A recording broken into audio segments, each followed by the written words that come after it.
Okay. Hello, everybody. Howdy, howdy. Welcome to episode 113 of Office Hours FM. I am your host, Carrie Dills, and today I've got Lee Jackson of the WP Innovator podcast joining me on the show today. Lee, it is wonderful to have you. Thanks for having me. Hi, everyone. Absolutely. A couple of housekeeping notes before we get deep diving into the tough questions. My goal is to make you cry today, Lee. Just do it. Yeah. I'm armed. That's it. I've got tissues. I'm all good. I was pre-warned. You are totally ready. So if you have questions for Lee and you're watching the show live, you can do that via the Google Q&A app if you're watching this over on Google+, or you can use the hashtag OfficeFM over on Twitter. And I advise you to ask your questions. Otherwise, I'm just going to torture Lee with my own questions. Also, I'm very excited to have a first-time sponsor on the show, and that is WP in 1 month. This is it's an online course series coming this fall, and it's taught by my friend and fellow awesome developer, Joe Casabana. And basically, if you're familiar with WP 101, which is a fantastic series, this kind of picks up where that leaves off. If you want to check more of that out, you can go to WPin1month.com, and the one is spelled out, not the number one, spelled it out, /office-hour. Let me start that over because that was terrible. See, Lee, we were talking about sponsorship before the show, and this is why I can't get sponsors. Is it the whiskey's fault? Not yet. I've only had the one sip. You can check out more on that at WPin1month.com/office-hours. And if you don't want to be bothered with remembering that, you can always just head over to officehours.fm and check out the show notes and links for this episode. Okay, without further ado, a proper hello to you, Lee, and a cheers to you. Oh yeah, cheers. We're both enjoying our whiskey. Mine on the rocks. Yours, natural. Neat. You got to have it like that. Yeah, well, you're a neat guy, so I've heard. That was a terrible pun. Terrible pun. I like it. Like a dad joke, okay. that is. So for people who have not had the opportunity to meet you or maybe read about you online, would you do a little introduction of yourself and then also introduce your podcast? Okay, cool. All right. Well, my name is Lee Jackson. Thank you so much for having me on the show. I'm really, really excited to be here. And it's actually the first one I've done with video. This is really cool. I mean, I've done blabs before, but like this is live one-on-one. It's kind of cool and new for me. So I run the WP Innovator podcast, which is a podcast targeted at web designers and design agencies. So that's what I do, kind of maybe about 2 or 3 hours a week's worth of work on that. But actually my full-time business is being a agency for agencies. So what I spend my life doing with my team is building WordPress themes and plugins based on a brief or a spec that I receive from design agencies. So our only clients are design agencies. They've already got the relationship within whatever niches they're in. They've got the relationships with the client, and we're the outsourced kind of back office digital guys that create WordPress themes. We create WordPress plugins, and I also travel the length and breadth of England on behalf of these design agencies, having meetings with their clients to be their tech on the ground who can kind of bridge the gap between design agency and the client, and also bridge the gap between the design agency's knowledge or lack of knowledge of WordPress and what it can do, so that I can help them upsell and add value, and obviously their client is happy too. So that's kind of it in a very long nutshell. So in that situation, so you're actually interfacing with your client's clients. Are you presenting yourself as a distinct third party, or are you just kind of under the umbrella of your client? Sure. Well, it really depends what the client wants. So all the clients that I have, they will have agreements with their clients that they're allowed to bring in third-party consultants, etc. So it's nothing new there. However, sometimes they'll like me to just go along as one of the team, which is fine because I'm, me or someone on my team has been contracted to work with them on a project. So I'll go as Lee from X, Y, and Z. Or alternatively, some clients just don't want there to be any misunderstandings, and they'll make it perfectly clear that Lee is from our preferred partner or our preferred agency that we work with for WordPress, and he's going to come in as well. So it just really depends what they want to do. But there's never any out and out lying. It's just a case of if I'm a contractor, I'm just contracted as part of their team. Or like I said, it's kind of 50-50. Some people really don't care, and they'd be very happy because I've got non-competes as well. So I can't go and steal my clients' clients, and I'm not going to either because I'd be an idiot.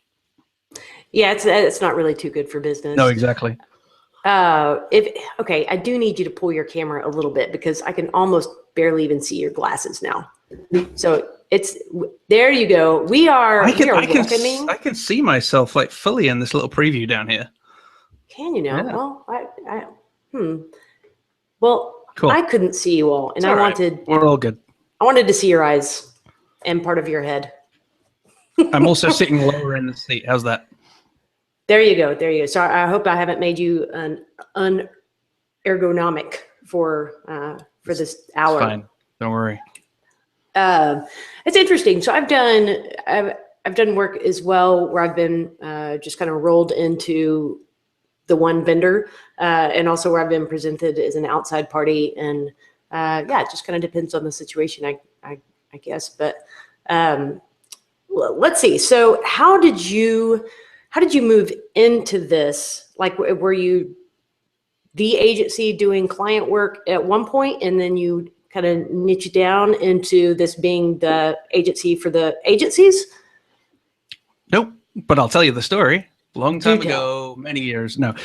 So what happened was I've always wanted to be involved in business and have run little mini concerns for years, like learned calligraphy, did calligraphy, wedding stationery, stuff like that as a young teenager.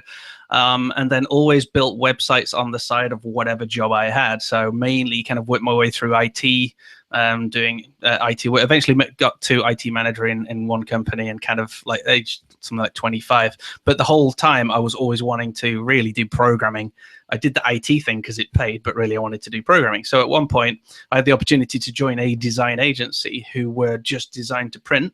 And they did do some websites, but they were always having to outsource to an expensive company up north, and it cost a lot of money. And they had no understanding of websites. So they were kind of at the mercy of the company up north to tell them what they needed to do and what they needed to charge the client, etc. So it was always very difficult. So when they saw the sites I was building, they said, hey, why don't you come along as a partner, join our agency and help build up a digital wing? And that's exactly what I did. So I built the digital wing of a print design agency and helped convert them into a proper digital agency, which had both, the ability to build websites and to take specs and create, product specification documents and actually deliver the product. As well as, the designer, helping the designer understand how he needed to design for the web and how he would need to present those files to me to be able to do something with. Then what we also did was create a product with WordPress because it's freaking awesome. We used multi-site, and we were able to build a very niched website platform for the events industry that we served. So we served event organizers, exhibitions, expos, whatever the phraseology is over the pond, and that we did that as well. And that's actually still going in a business all on its own because that got so big. It powered 1,000 events so far. Nice. Using WordPress, and that's become an entity in its own right because it's really cool. So that's how I kind of got into supporting an agency. I was part of that agency. I was invested in that agency, and then at that point kind of realized that there was never going to be enough work for me to do what I love to do in just one agency. So it actually makes more sense to start something where I do everything that I did at that agency on behalf of lots of agencies and grow a team of people that kind of not clones, because that would be weird, but like people who kind of understand what I understand and kind of think in a similar way, so that there's more of us that can help clients and kind of give those design agencies around the world that help. Because we're in a kind of cool place, I think, at the moment where there's still a lot of design agencies that have come from that print background, and the web, be it 15, 20 years old, is still a bit of a freaking surprise, and people don't know everything they need to know about it. And also, my brother, who I thought would know everything about the internet, is like 19, but because he's grown up with it, if he was to start a design agency, he again wouldn't know what we're able to provide and help with the web creation side of things, because they've just taken it for granted. So we're kind of in a really neat space where we can add value there. Yeah, I was going to say it's quite brilliant because these agencies, you're able to just kind of bolt on the technology piece without them having the overhead of employing you and employing your team and all that being a full-fledged employee entails. And you get the variety. So very cool. Exactly. Yes, the variety is cool because no one request is the same anyway. And because all these agencies are from different places as well, they've got different industries that they support and serve. You get, like, we've had databases for tracking of wind farms out in the sea. I mean, how random is that? I would never have dreamed that we'd get to build something as cool as that. And I can't tell you where it is because NDAs, hey. But we've worked on some really cool stuff that we would never have had the ability as a little old me and my small team. We would never have been in front of those relevant parties to be able to be a part of that project. Whereas the agencies that we serve, they've got those relationships. And these sorts of projects we get to work on are phenomenally cool. Okay, well, if I'm ever out sailing and come across a wind farm, just give me a call. I'll know tell you where you are. I'll know who's behind it, NDA or not. Okay, so a lot of folks that tune into this podcast, we actually probably share a similar audience, but a lot of folks are either freelancers or they have their own small agencies, and if they are, and we've talked a lot about this, let's partner up, let's, match developers and designers so that you kind of get that comprehensive, and I'm just generically zipping everyone down to either developer or designer. Of course, there's a lot of other roles involved, but the idea of outsourcing help to complement whatever your skill set is.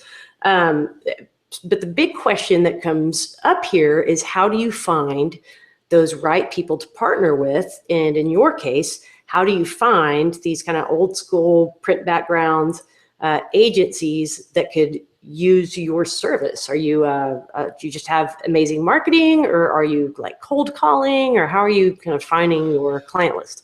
Okay, the two main ways we get business is two. There's networking, good old fashioned networking, like face to face, going to see people, still works.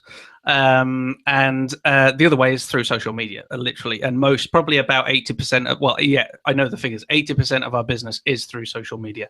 It's through tweeting, it's through having conversations and building up relationships with these sorts of agencies online. Of course, there's some research. We need to go and find where these agencies are. We look at them, we look at the team, we look at what they're doing. Do they look like an agency we'd like to work with? If so, we're going to go and add value. We're going to follow them. We're going to retweet some of their stuff. We're going to have some conversations with them. Maybe do a video now and again. What we like to do is do a video and at them and just say, hey, at such and such agency, with no other text other than me talking for 20 seconds saying, hey, we love XYZ on your Twitter feed, thought it was dead funny or whatever, just breaking up their notification feed. So stuff like that. It's just all about trying to get to communicate with these people, build up relationships, add a whole load of free value. If I see they've got a problem or find them on a LinkedIn forum or whatever, offer them some help, etc. And that's where we build up those relationships and friendships. So that's like virtual networking.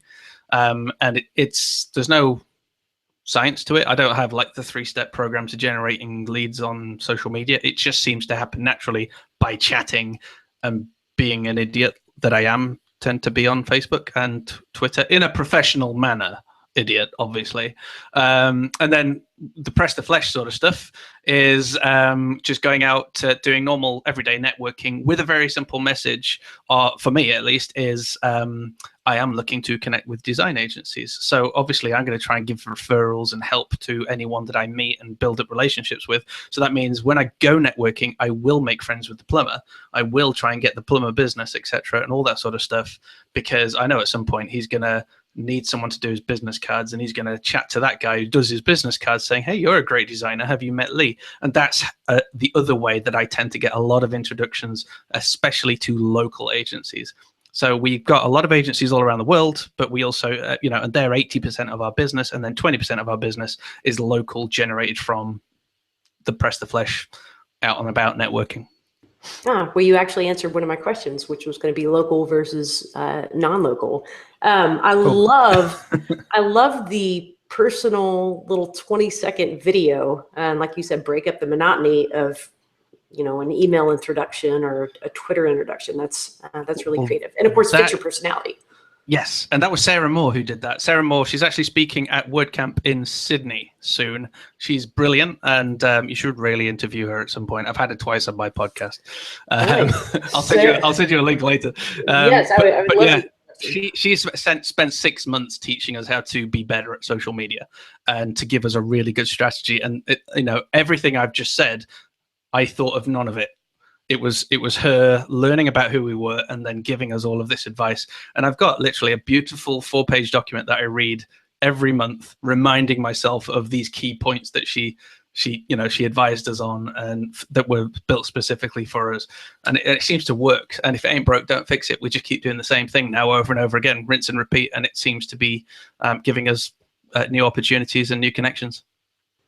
Oh, she sounds amazing. And you know, the key thing is, though, and I'm reading a book right now just finished a book called The 12-Week Year, and one of the core tenets is ideas are great, having knowledge is great, but unless you actually do something with that and execute on it, there's practically no value there. So what I'm hearing is that Sarah gave you some great consulting, and that you guys are actually doing the work. That's awesome. There's a little bit of a robotic buzz in the background, or at least there was when you were talking a second ago. Stand by. Let's tell a joke real quick. Oh, okay. A joke. I don't know any jokes. Oh my gosh, I'm the least funny guy I know. Please hold whilst I've got technical difficulties. Are we any better now? Oh yes, that's perfect. Okay. Yeah, so I have a Thunderbolt display, and for some reason it loves to screw up the audio feed. It's just started again. This is fun. Oh, and then it's gone again. It seems to be mainly when you talk. Mm-hmm. And now it's okay. So let's carry on. It's not terrible, but I didn't know if it picked up on the recording. It probably will. I'll just be Robot Carrie. Are we better now? Exterminate. It's Doctor Who. If no one got that reference, no, you sound all right now. Okay, well, do let me know if I start sounding robotic again. And sorry for you guys who are having to listen to this. And yes, Michael, I am a cyborg. The truth. You shall know the truth. Wait, what's the truth on the X-Files? The truth is out there. The truth is out there. Oh yeah, the truth is out there. And that was not at all a diversion from the podcast. Man, where were we? Okay, we were talking about Sarah. We were talking about great advice. We're talking about how you get clients. And wow, we had a thread and I lost it. So let's just pick up and carry on from here. Sound good? Sounds good. All right. So you're an agency to agencies, and you have some great networking voodoo that you use to attract people. I think that you mentioned the combination of getting out and meet people in person as well as social media, and I think that's the hard part for a lot of folks, because we're introverts, we work at home. It's getting out and actually doing that and networking. I don't know, do you have any tips, or I mean, you're clearly an outgoing guy, but anything you'd recommend for people who are maybe not quite as comfortable just kind of putting it out there? Absolutely. So whilst I do that as well, you probably want to fix your audio again, because it started again when you were talking, the cool old robot thing. It's actually quite a good sound effect. I liked it. So yeah, I'm very happy to drop some networking tips. So I've done networking now for about 3 or 4 years. It's been very successful, and I've built up some really good relationships with local agencies. One of the first things I learned really quickly, though, is going out networking is not an opportunity for you to go have a really good full English breakfast and sell to a room, because you are going to get zilch from the room. So the idea for me has been to commit to several local networking groups and go with a view to simply having a good laugh, having a chat, and making some actual friends there. So, for example, I've had some of the guys I meet down at networking groups who I've got no particular affinity with business-wise, but we've hit it off as friends. They've been around here for dinner. They've met the family. The kids have played together, things like that. We have generally a good time, and we've built up a really good local network of of local businesses. On the flip side of that, what we've also been doing then is having those, connecting with those guys socially as well, both out at the pub, but also on social media. So when I'm posting something, they're putting sarcastic comments on my stuff, I'm putting sarcastic comments in their stuff, and we're also sharing each other's stuff, etc. So the kind of relationship goes beyond just going to one place once a week and meeting some people and thinking you need to stand up for 60 seconds and sell to the room, because it just doesn't work that way. Then also having a really clear message. So you need to, that 60 seconds is actually really important, because you're going to go and educate people that you meet every week what you do, not for them to buy from you, but actually for them to kind of get some trigger points in their mind about what is it that they should be looking for if they want to help you out. Now, there's going to be people in the room who don't like you. Cool. There's going to be some people in the room that do like you, that want to help you out, and obviously the more you can help others out, that's going to help you get the reciprocal. Givers gain. It's a BNI philosophy. And it's also a Bible philosophy, I think. Might be. Sounds like it is. And the idea there is, anyway, so, that 60 seconds, then they're going to learn what the trigger points is, who it is you're looking for. So, perfect 60 seconds. Hey, who am I and where am I from? That's always a good start. And then I would talk about, what is the problem that I solve? Who do I solve the problem for? Maybe tell a quick story if I've got one. About something I've done this week. Like I'll often say, hey, some company had a website that didn't work on mobile phones, and they realized that more people were visiting their site on a mobile than they were on a computer. So I built them this special script that converted their site into a friendly website, and just kind of keep dumbing it down, because obviously you've not got loads of text in the room. But the idea is you're telling a quick story, kind of helping people understand, and it helps kind of put those trigger points in people's minds. And then kind of wrap it up again, reminding people who you were and where you're from, just in case they forgot. So that's the idea that, I'm not saying to them, hey, I build websites and I'm going to do anyone in this room a special deal, because everyone's going to switch off. Tell me when to shut up. I could go on for hours about networking. Keep going. This is great stuff. Okay, cool. Yes. So, but that 60 seconds is really important. And then the whole aspect of networking and talking to people, depending on the structure of your networking group. One of the groups I go to, what we do is we do our 60 seconds, but then we all pair off, and the guy who runs the meeting will pair people off for 5 minutes each. So you'll go to a pair, you'll spend 5 minutes talking about your business, they'll spend 5 minutes talking about their business. And during that, it's a really good opportunity to really grill people about, again, what is that problem that they solve, and who is their target audience? What is their ideal customer?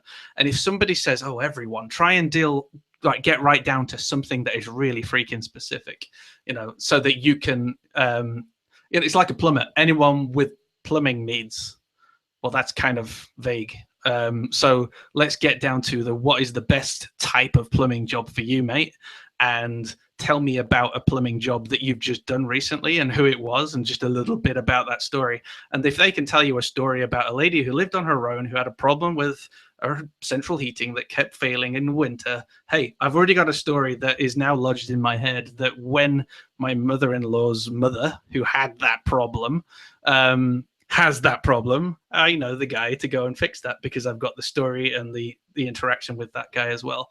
So if you think I've just drawn that information out of him, it's actually really good for you to give that information as well to other people, to tell them stories, rather than just trying to give them the 5-paragraph what we do from your about page, which is actually probably going to bore them. It's actually more interesting in telling people, these are the problems I solve, these are who I solve them for, and here's an example of what I've done once, like a situation people can relate with. So that's also a good thing for networking. Yeah, which is something I'll do very often.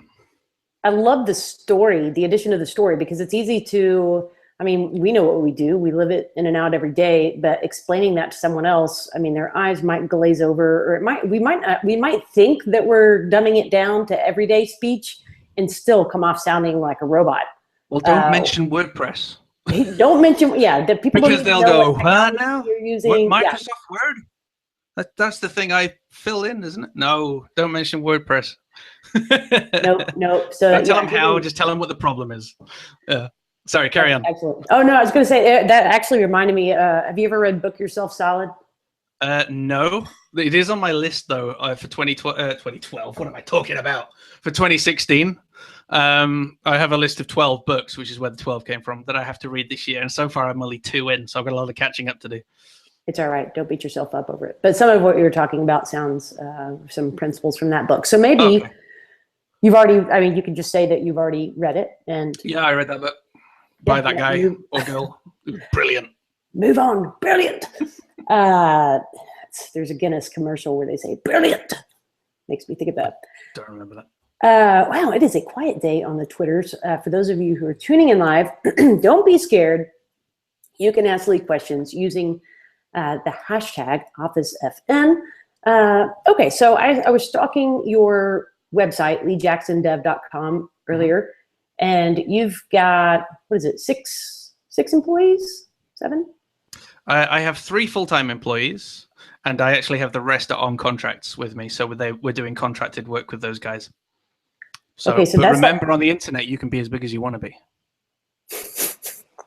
What you've got is contractor inception. They're contracting for you, and you're contracting for a contractor who's oh my gosh, it's my mind blown. I know.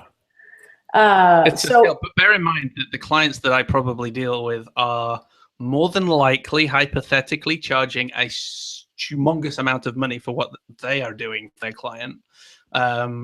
So it is that trickle effect, and there are people all around the world who are very highly talented, and because the internet is the great equalizer and the great connector, that means I can work with people around the world for me, which is cost effective, and yet for them at the same time they're getting paid really well.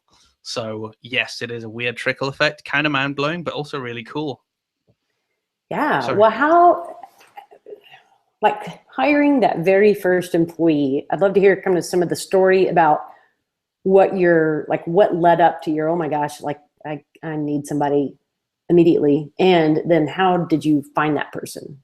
Okay, cool. So with the previous company, we had to go through the hiring process of getting people involved because the event system that we talked about grew really rapidly.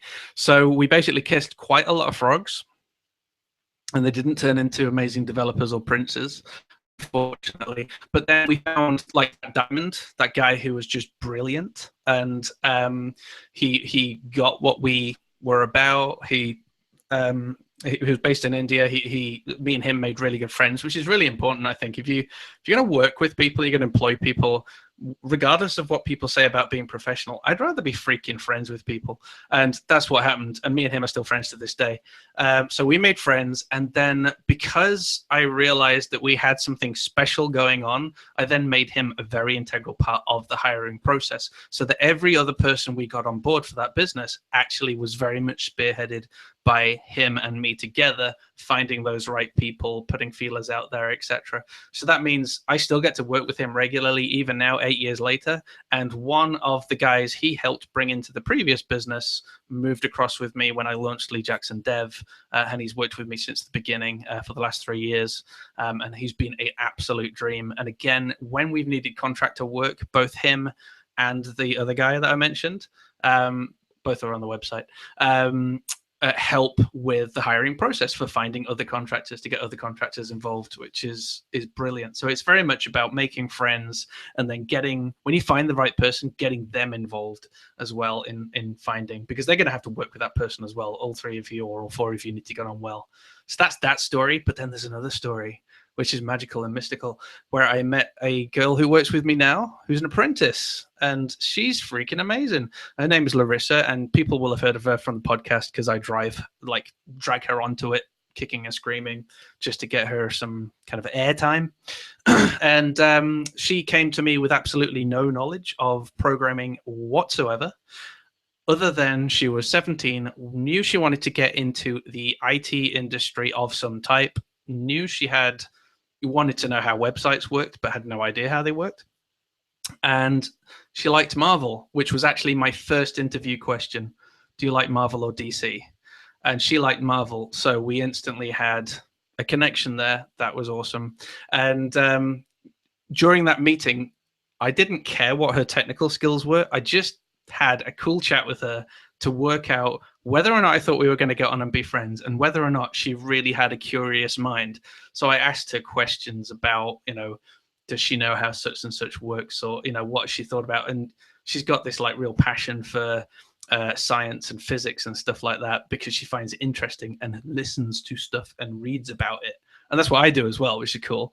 But it's the inquisitive mind that's way more important than someone who's got skill. So for her story, over the last year, she has gone from 0 to hero, and she can now build WordPress themes. That's amazing. She can do CSS, HTML. She can do basic PHP. Obviously, with a WordPress theme, you just need basic PHP to do that. Obviously, me and the other guys do the more hardcore stuff when it comes to functionality, etc. But within a year, because of her inquisitive mind, her passion, etc., and her hard work, she's been able to become our official front-end web developer. And today we signed the contracts for her not being a apprentice anymore, because she was an apprentice for the first year. It's like like an intern, but paid in the UK. I don't know if they pay interns in the USA, but it's like a government scheme. And she had a year as an apprentice, and now literally today, brilliant. She is now officially full-time front-end web developer at the business as well. And she's now got a year plan to get to the next level that she wants to be at of her learning. So 2 different stories: found a genius through making friends, and then found someone that I wanted to help mold and learn the way I learn, and found someone again of a similar character that I knew could make friends with. So I guess there's a common theme here, isn't there? Friends. That's awesome. I like what you said about a curious mind. A curious mind is more important than a skill. I mean, unless I need an emergency tracheotomy, then I want skill more than a curious mind. At that point, they're like, wow, how does this work? No, not there. I wonder if are you okay? Oh, exactly. Crap. Yeah. But in our business, yes, absolutely. So we've got a question here got a couple of questions actually. Ginger says, I offer add-on services for realtors as well as ongoing support for that service. All of her prospects are going to be remote, so not necessarily working with anyone locally. And she asked, do you think a cold email or tweet is acceptable?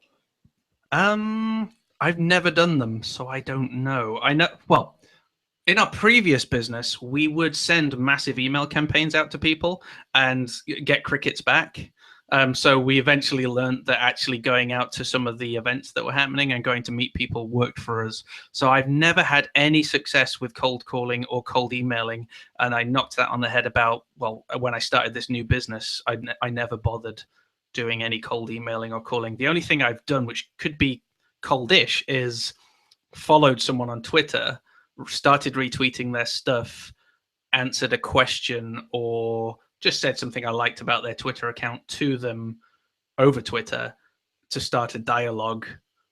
And obviously, yes, I do want to eventually maybe work with them, but the idea initially has always just been about just making friends. So I'm probably not the best person to explain how to do the whole other way of marketing, because people are Facebook ad geniuses, aren't they? And they can drive people down a funnel and get them to do a micro payment and then do something else, and then before long you've got a customer. And I would love to do all that sciencey stuff, but that's not me yet. I'm kind of more a chatterbox. Yeah, well, it's more natural feeling, right? And I think you actually did answer the question really well, because the way to make it not cold is to do exactly the things you do. Start following them on social media, retweet, respond to a tweet, whatever, so that when the time comes for you to maybe send an introduction email, that your name is already slightly familiar, and they associate positive things with your name. So no, I like that. I guess as well, what I tend to do is when I do build up relationships, I ask questions about the other people. I never actually tell people what I do necessarily. I let them go and find that out for themselves, because the idea is I'm far more interested in them and make them feel, everyone loves to talk about themselves. Look at me, I can't shut up. And, so getting them to talk about themselves is perfect, because eventually they're going to go, who is this really cool person who I keep having a laugh with on Twitter? Oh, look, she does this or he does this. Well, I'm going to follow this up. Let's start a conversation about that. So that does mean that quite a lot of the people I talk to on Twitter never turn into business, but they at least turn into friends, or I learn some stuff from them because they've got a really cool Twitter account. But yes, stuff then does convert. Yep. Relational, and it is definitely a long game, not the overnight thing. But like you said, I don't know how to make those incredible Facebook ads or lead people down a funnel and get them to give me any payments. So I wish I did. Seriously, I know how. I've read the book. I've done courses, for Pete's sake, and I still can't do it. It drives me mad. I followed courses and done everything they say, but I'm obviously not doing something right. It's depressing. Well, I'll be depressed. Hey, we can just drink together, right? Yeah. Cheers. I'm actually on my second of it. We're about halfway through, a little more than halfway through now, and I did want to give a shout out to this week's sponsor, which is WP in 1 month, run by the amazing Joe Casabana. It's WordPress training. Check them out, wpin1month.com/office-hours. And now back to our regularly scheduled program where I'm grilling Lee, but he's not minding because he's getting to talk about himself. And I think it's fantastic. You're funny, Lee. I like you. Oh, okay, good. I like you too. We can be friends. We can do this. Drink talking? that little quarter-inch sip. No, not yet. Not yet. Okay. Fair enough. So we've got a question. What tools do you? So let's shift gears. Talk about your podcast for a second. Okay. Your podcast is WP Innovator, and you said, what tools do you use for your podcast, either in the actual recording or production? Any info you want to share? Right. I have 2 microphones. I use this most of the time, even though it was the cheapest microphone. It is the ATR2100 USB microphone, and I also have a Blue Yeti microphone. The problem with the Blue Yeti microphone is it's way too sensitive. And if you don't have, like I have here, lots of padding in the room, then it is going to pick up everything, including your next door neighbor breaking wind. So you need to be you need to be in a decent studio environment, or sweat, which I've done many times, underneath a big duvet. With something like that, whereas something like this, you can speak really close to it like this. It's like, hi, and welcome to the WP Innovator podcast, and instantly it sounds pretty freaking good. So $50 ATR, a $20 boom stand, just so that it does this cool thing. And then I record everything via Skype. I don't do this, although I think I should, because this is cool. But I do everything via Skype. There's a call recorder app called Ecamm, I think it is, and it records the call, both channels, which is clever because that means it records the guest's audio separately and my audio separately. I throw everything into Audacity, which is an open source, love open source, WordPress, yay,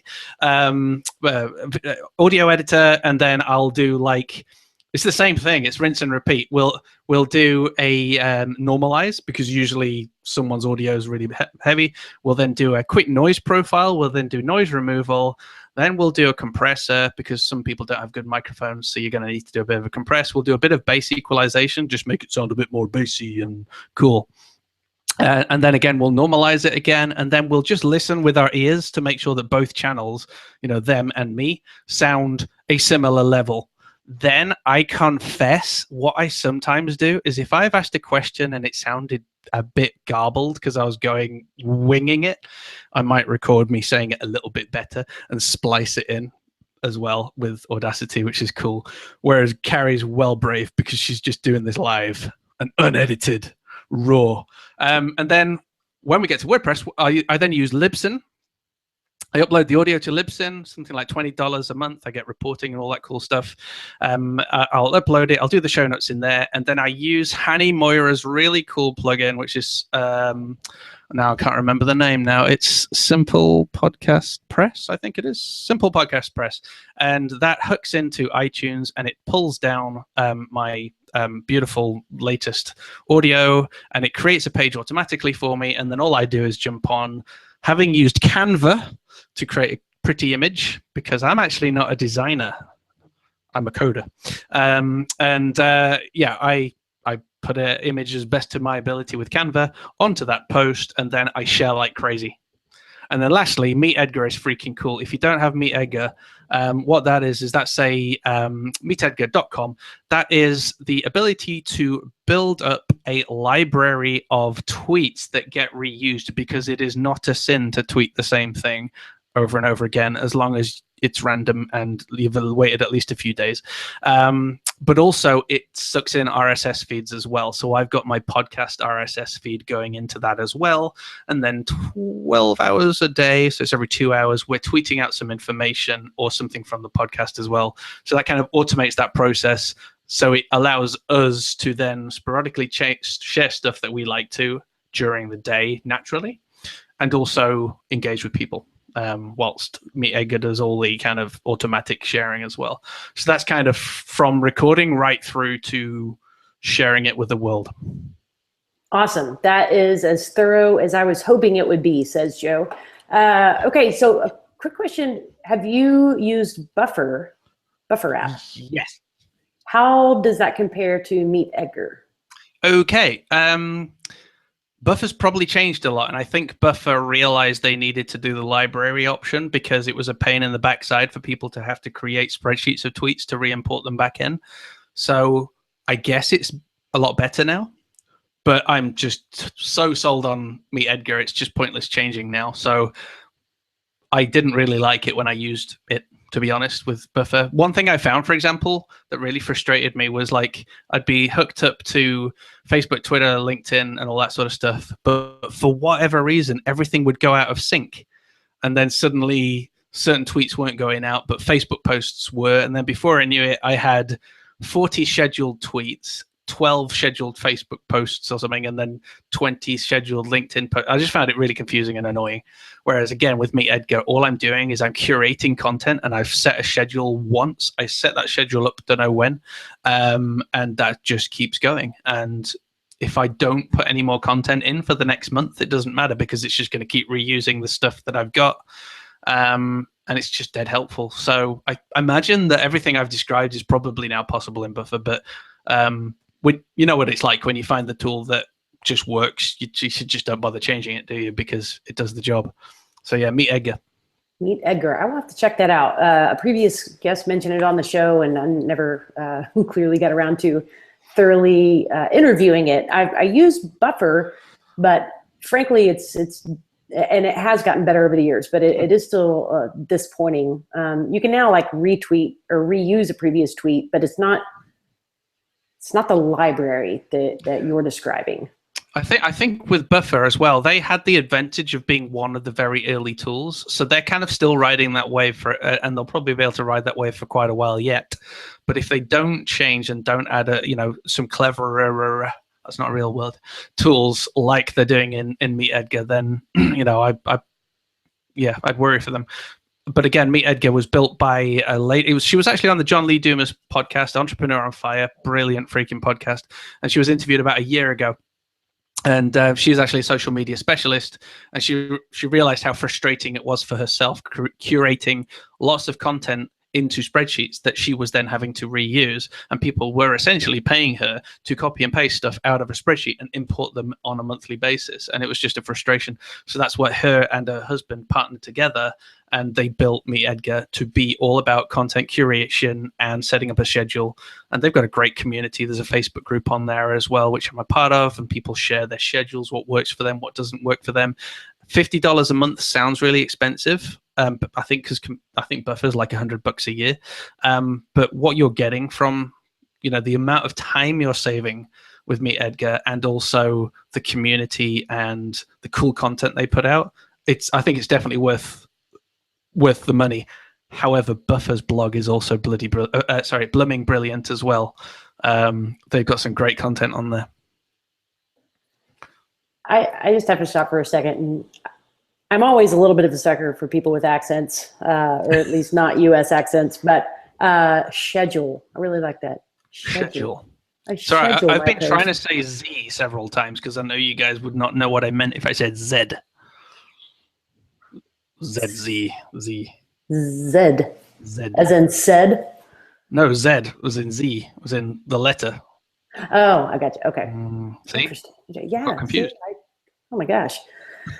Well, I know that I could safely get to a restroom and or order a beer if I were in the UK. So you have to go, hello, governor, can I have a beer, please? And then you're sorted.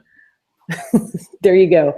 Okay, so great tips. And for those of you who are either listening live or tuning in after the fact, I'll have these links all in the show notes over at officehours.fm. So don't worry about jotting those down, especially if you're driving. Oh, yeah. Yeah, be safe. Be safe. Definitely don't play Pokemon Go while you're driving, because that is not safe. Yeah, people are doing that. That's just wrong. People, it's shenanigans. All kinds of shenanigans. Okay, so is the podcast, does that serve, or in your mind, is that part of your marketing outreach that funnels back into your business? Or Yes, it is, absolutely. It is actually first and foremost something I want to do because I really love it. I love meeting new people and I get to learn from them. So selfishly, it is actually about something I love doing that I know other people will learn from, and it adds value. And also I'm going to learn from, because the guests are like, they've got amazing backgrounds and got amazing lessons and talk about stuff I would have never have thought of. So, there it is. If the podcast made no money ever, I would not care, because the information and the value it's giving to me and to the people who listen, to be honest, I'm one of the listeners, because I'm listening to the guests half the time going, freaking, hey, that's amazing. Writing down like a nutter, forgetting that I've recorded it and I can just check it back later. But yes, it then does serve as a vehicle, because it helps me on social media, because it's a credibility raiser, and it's also a way of standing out, because there are, frankly, a lot of WordPress developers out there, and yet, funnily enough, people have heard of Lee Jackson because he's on a podcast, and they see his images everywhere through social media, and they can see that he is perhaps an influencer to some people, and he does have an opinion, and he does know his stuff because he's talking about it, and he's also connected with some quite respected people within the WordPress community. For example, Office Hours FM with Carrie Dills. So all of this sort of stuff is really good for a credibility raiser. Great content to share on social media. Great because people will learn from the podcast, and it has then led to both listeners and guests becoming clients. That's awesome. I do want to point out a surprise. One quick flaw, and that is assuming that being on this show is a credibility booster. A show that's had 113. I'm not superstitious, by the way, but this is 113. That's worrying. But yeah, no, you've got 113 episodes. I've done 36, so I'm honored. This is cool. You've got the automations in place to keep it going. I'm curious, how many do you have help with the production aspect of the podcast, or are you doing all of that yourself? I'm a total control freak. No, I'm joking. I do get help, but I only get help when I know it's going to take me a bit longer, because most of the editing doesn't take me very long. It actually takes minutes. I enjoy listening back to the whole thing anyway, because it's that learning process. Most of the podcasts, I won't lie, there's been the odd podcast where I thought, well, it's good, but I didn't learn anything from that personally, but I'm sure the listeners will. But most of the podcasts I want to re-listen to anyway, because people have dropped value bombs galore, and then I'll just edit as I go then. So most of the time I do it myself because I enjoy that whole process, which is why I've got 3 hours a week dedicated to just podcasting. And then the rest of the time, if it's just a simple audio, I mean, for example, one thing I don't do is I don't make the show notes. Larissa does that because I want her to listen to the show as well, so that she gets all the value of learning it. And I want her to create the show notes and grab the links from it. So, so there is that aspect I don't do anymore, but at least the audio editing and that, because it's something I can do at the same time, I kind of tend to do it in-house. Now and again, I go on Fiverr, though. If the audio has been really bad, I'll go on Fiverr, and I don't spend a $5 on Fiverr. Spend some real money, please. I'll go and, they do these upgrades, and you end up spending like $100 on something, and we'll get someone doing a really good, decent audio job on just cleaning someone's audio up, because sometimes I'll get someone who's just done it through their Mac inbuilt mic, and it's been a bit tinny, and I've just needed someone with real skill just for, a few, I don't know, $50 or something, just to get that audio neat and tidy. Excellent. Let's see. Devinder has a question for you on the podcast. He says, do you plan and research the specific topics or WordPress products that you talk on the podcast show? I guess the question is there, how do you decide what you're going to talk about? Okay, great question. With regards to the people that I have on, I like to find people who I believe have either got a service that's going to be of interest to the listeners, or a story that's going to be of interest to the listeners. Because I know it's really important. If you run a podcast, you need to know who your listeners are. My listeners are freelance web designers and design agency owners. That's very specific. I know what they want to hear. I know what they want to learn about. So, for example, it doesn't sound very sexy or exciting, but there was a guy who specializes in retainers. That's retained contracts. So I interviewed him because I knew that was going to be very specifically interesting to the listeners. So I'll tend to find people that are either in businesses or offer services or have experience in particular niched areas. So I did a podcast just a few days ago with this guy. This is podcast websites, because I've been hammering on for ages about, hey, we have the ability with WordPress to create niche Squarespaces to our particular industries. And this is exactly here what Mark Ashquith and John Lee Dumas have done. They've used WordPress, and they've created a platform for podcasters to create podcast websites. So, and it's WordPress, and it's brilliant. So, I had him on so we could find out his story, because again, I know agencies and web designers want to know how to create these sorts of things and market them. So, for the guest aspect of things, I'll find guests with those stories that match what the avatar, the person who listens to, wants to find out. And obviously, again, selfishly, I want to know all this stuff as well, because I'm an agency, and even if I'm not going to do it for myself, I'm probably going to upsell it to one of the agencies that use my company. And then with regards to the shows, because I do like to mix it up a little bit, part of the credibility raiser sometimes is to just do a show on your own, so that you've got an opportunity to speak for 40 minutes or less, if you can't speak for that long, about a particular subject, where you get the chance to just be you and the listener. And again, they're hearing your skill, your knowledge, your expertise. And for those ones, I won't write a script. I'll have subjects that are based on my most popular blog posts, so I know that the question's important to people. And then I'll create a bullet list, and then I'll just go for it. And again, the beauty of a podcast, which is not live, is you can fluff up as many times as you want and then edit it all out later. So you just keep talking. And I tend to ask them, it's almost like an interview to myself. So I'll be going through with these set questions that I know people will want to talk about, and I'll just work my way through them. So they definitely take a lot longer to prepare, though, because even though I'm writing 20 bullet points on a list, I'm still really thinking about it. So it probably takes me an hour to prepare, and then kind of an hour to record it. So they're definitely, I don't do them as often because the amount of work that goes into those. But again, those will be questions based on what was the most popular blog post. And that's dead easy. Just go into Google Analytics. What are people most interested in? And again, what questions are people asking on Twitter? If you didn't realize it, there's an advanced search in Twitter.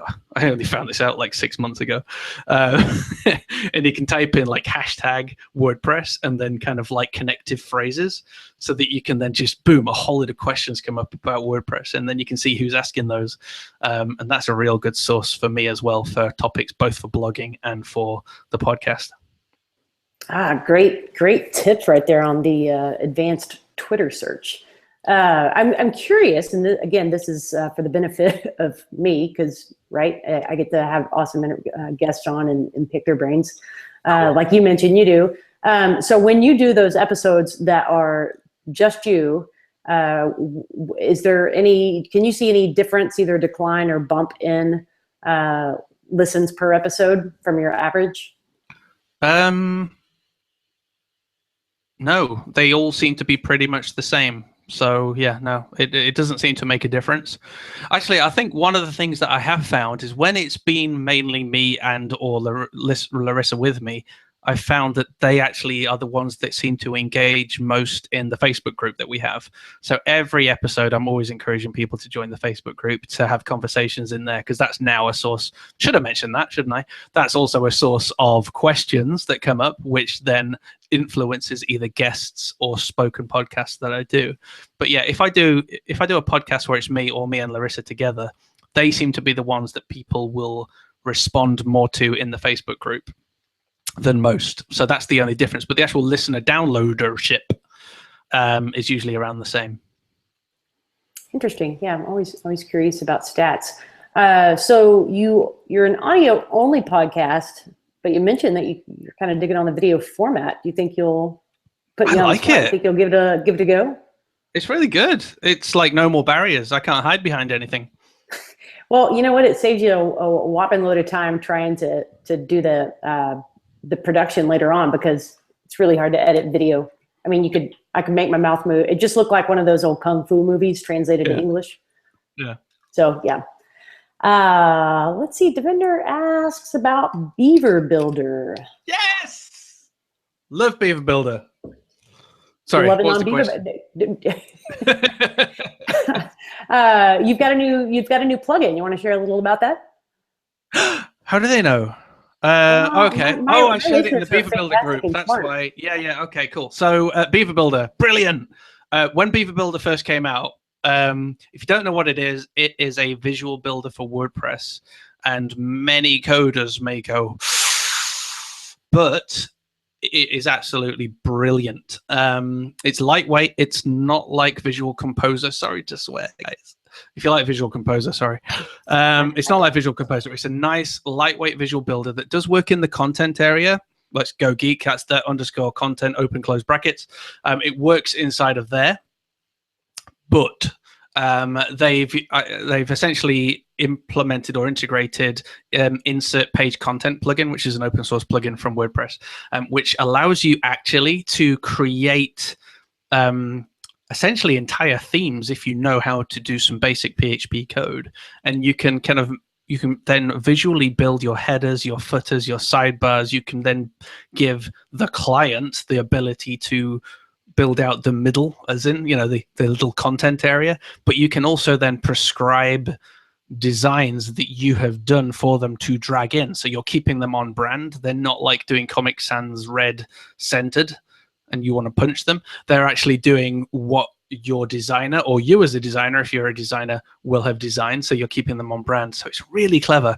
And the ability to create modules for it is freaking awesome, because most of it's just built up in arrays. So most people, even Larissa, she's a front-end programmer now, but she can build Beaver Builder modules because we're just using arrays with some nice simple loops, which you can use with loop generators, or all that sort of stuff. And she and I will create a lot of these pre-designed modules that will then match the client's design, so that their clients are just dragging in and just filling in the blanks, and it gives them the feeling of, wow, I've got control. I can build visually my website. Whereas we're giving them that, but we're also making sure they stay on brand and they don't create a naff website, because people will do if you give them that amazing full-on ability. You can also disable modules as well, which we do a lot of. We actually start with no modules active and only activate the modules that are required, as well as our own, to make the site look beautiful and on brand and do all the features it needs to do whilst not messing around with that. So yes, there's Beaver Builder. It's got a few limitations, but because of that amazing array structure and the kind of the customizability of it and the beautiful WordPress community that's out there, there are tons and tons of really cool add-ons now. So people have created modules, people have created add-ons for this that allow people to do really clever stuff and really pretty stuff. One of its limitations, though, is you can't do rows within a row. So if you're a coder and you're used to stacking, if you're used to stacking rows within rows in Foundation or Bootstrap or something like that, because we all do it. Confess it, I've done it. So with Beaver Builder, you can't actually do that, which is actually kind of a good thing. But I've actually created a plugin which we use internally, which I'm about to release for free, which allows people to not do rows within a row, because that's just going to be too complicated within the way Beaver Builder has been built. But it kind of creates the ability to convert rows into columns, which allows you then to have the columns inside of the rows and the rows as columns. So it kind of creates the same sort of effect. So it's kind of cool. Limited, but kind of cool. So that might be what they're talking about. And then the other plugin I created, which I don't really market that much, but I use internally sometimes, is SociPress, which is just an automation tool for WordPress posts. A bit like there's a plugin that allows you to retweet previous posts. Can't remember what it's called. So it's similar to that, but it also has a lot of the tweet old post. Something like that. Yeah, yeah. And so it does all of that, but it also does RSS feeds as well and tweets. We don't use that for our own internal. It's because it's obviously we're doing ours as an agency, we're doing image posts, etc. But we do use SocialPress for some of our other Twitter accounts, and then we've got quite a lot of people who have used that. They've got it installed on their WordPress because really mainly all they want to do is push out WordPress content on a schedule. So it works very similar to Meet Edgar, but also it has the RSS feeds and it has the library as well. And it's for that market that can't afford something like Meet Edgar or Buffer, and they just want to have some sort of plugin, which most people, if they're bloggers, tend to live inside of WordPress. So it kind of gives them the usage, or it gives them the features of, say, something like Buffer or Meet Edgar for a few bucks a year inside of the interface that they're used to, which is WordPress. So that could be also the other plugin they're talking about. But that's it on the plugin front. I've got loads of others I've created which I want to release, but you need to be careful, don't you? Because then you've got the support implications that come with that. So I'm being very careful about what I release. Oh boy, that's a whole other can of worms. Unfortunately, we do not have time to chat about that because I know. Well, here's the deal: you just come back on and talk later. Yes. Save it for another time. Lee, it has been an absolute pleasure chatting with you. Where can those folks who are tuning in to today's show follow up with you or find you on the web just to say hello? Okay, then please go to leejacksondev.com and come and say hi. There's a link to the podcast in there. There's a link to the contact page in there. I'm on Twitter a lot, so you can tweet me at leejacksondev. And if you want to come and talk to me and become my Facebook friend, that'll be freaking great. Just go along to, just run a search for WP Innovator inside of Facebook, and that will give you the page. Don't bother with that, I don't. But go to the group and just join the group, and then we can join up as friends as well. That'd be great. And let's all chat in the group and also as friends, because Facebook is actually one of the biggest places we generate leads and friends from, because Twitter's great for all that, but Facebook ain't dead. There you go. That's me. Facebook ain't dead. You heard it here first on officehours.fm. Well, thanks everybody who tuned in for the live show. And again, a huge shout out to today's sponsor, which is WP in 1 month.